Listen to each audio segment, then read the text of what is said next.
Exemplos bíblicos. A Bíblia oferece inúmeros exemplos de pessoas que ficaram iradas contra Deus.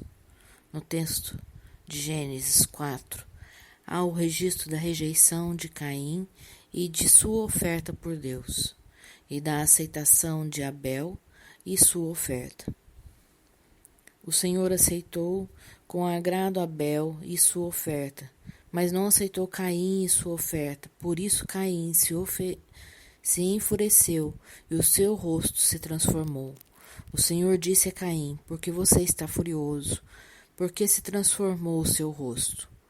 Se você fizer o bem, não será aceito? Mas, se não o fizer, saiba que o pecado o ameaça à porta. Ele deseja conquistá-lo, mas você deve dominá-lo. Gênesis capítulo 4, do versículo 4b até o 7. Caim queria que Deus aceitasse o seu sacrifício. Em seus termos, ele cria que Deus deveria fazê-lo. Quando Deus, em sua santidade, rejeitou a exigência de Caim, ele reagiu com ira contra Deus, que foi acompanhado de depressão, ciúme e assassinato de seu irmão. Caim pode não ter expressado verbalmente a sua ira, mas Deus a percebeu. A ira de Caim era justificada? A resposta é óbvia. A ira de Caim contra Deus era pecaminosa. Suas crenças e motivações pecaminosas provocaram sua ira. Ele precisava arrepender-se do pecado para procurava dominá-lo e fazer o que era certo. Em 1 Crônicas 13, a tragédia interrompeu os planos de Davi para levar a arca de volta a Jerusalém. Enquanto os israelitas a transportavam, um líder religioso chamado Uzá esticou o braço e segurou a arca, porque os bois haviam tropeçado. Verso 9. Este ato aparentemente inocente violou a ordem explícita de Deus em Números capítulo 4, verso 5, de que não tocar a arca. Uzá não levou a sério a santidade de Deus, e Deus respondeu em ira. A ira do Senhor acendeu-se contra Uzá, e ele o feriu por ter tocado na arca.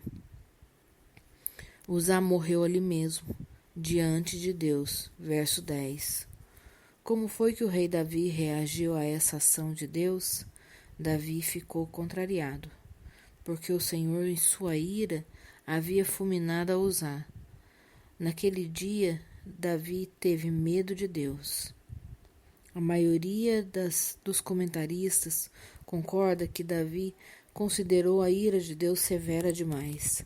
Davi julgou que Deus tinha agido erradamente, pelo menos em sua aparente severidade. Davi submeteu Deus a julgamento e o declarou culpado. Alguém poderia imaginar se Deus havia sucumbido à mentalidade que diz: depois de tudo que fiz por você, é isso que recebo como agradecimento? Esse modo de pensar surge com frequência em nosso coração quando Deus permite a adversidade em nossas vidas.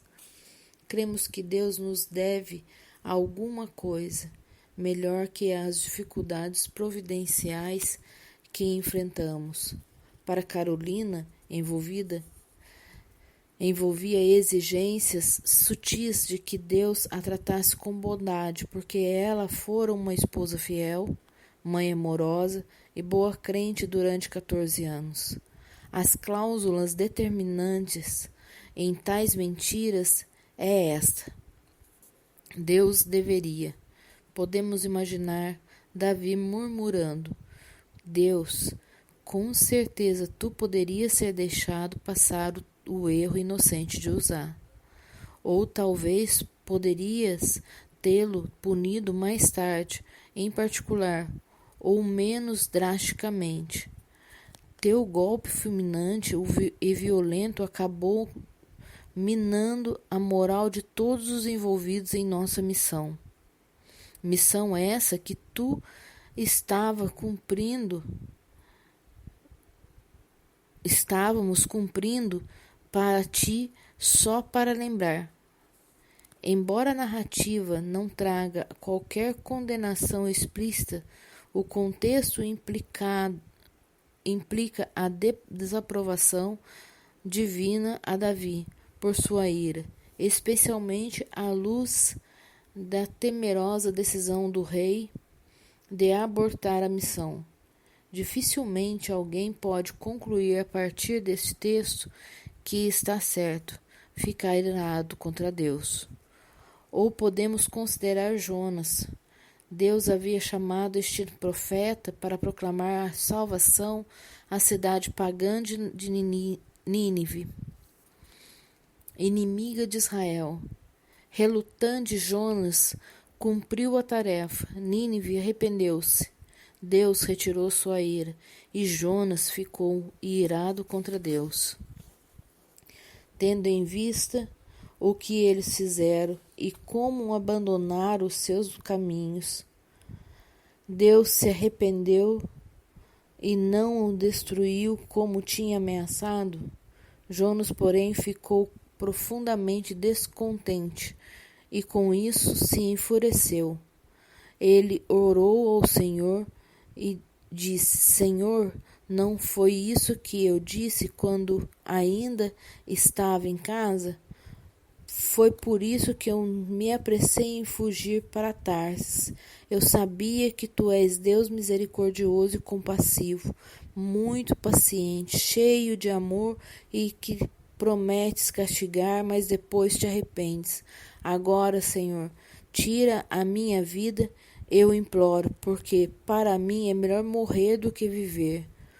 O Senhor lhe respondeu: Você tem alguma razão para essa fúria?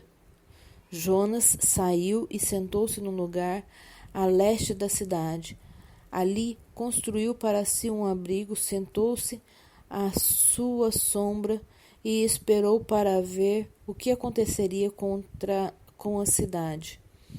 Então o Senhor fez crescer uma planta sobre Jonas para dar sombra à sua cabeça e livrá-lo do calor, o que deu grande alegria a Jonas.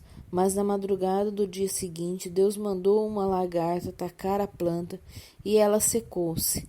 Ao nascer do sol, Deus trouxe um vento oriental muito quente e o sol batendo na cabeça de Jonas, ao ponto dele quase desmaiar. Com isso, ele desejou morrer e disse: Para mim, seria melhor morrer do que viver. Mas Deus disse a Jonas: Você tem alguma razão para estar tão furioso por causa da planta? Respondeu ele: Sim, tenho, e estou furioso ao ponto de querer morrer. Mas o Senhor lhe disse: Você tem pena dessa planta, embora não tenha podado nem a tenha feito crescer. Ela nasceu numa noite e numa noite morreu. Contudo, Nínive tem mais de 120.000 pessoas que não sabem nem distinguir a mão direita da esquerda, além de muitos rebanhos. Não deveria eu ter pena dessa grande multidão? Jonas, capítulo 3, do versículo 10 e 4 até o versículo 11. O que provocou a ira de Jonas? Seu coração maligno? Ele desejava mais a destruição dos inimigos que a glória de Deus receberia pela sua conversão? Jonas não amava seu próximo como a si mesmo? O que o governava não era o amor pelos inimigos nem a compaixão pelos necessitados. Jonas acreditava no que Deus não tinha agido como o Deus de Israel deveria ter agido. Qual foi a atitude de Deus para com a ira de Jonas? Deus a desaprovou. Ele podou o suposto direito de Jonas de ficar irado. A explosão de Jonas